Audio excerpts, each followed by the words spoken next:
Hello guys, in this video I'll show you the two ways to unfollow someone on Instagram. First, open your Instagram application in your mobile device and you will see here different posts coming from the people you follow or page that you followed, and then choose the post that you want to unfollow.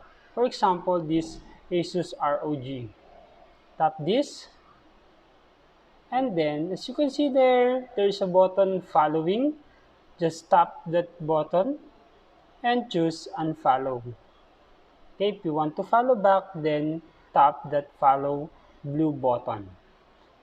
The next step is go to your profile, and then you will see here at the top portion there are posts, followers, and following. Just tap the following, and then you will see here the different persons that you are following. Then tap the following button to unfollow someone.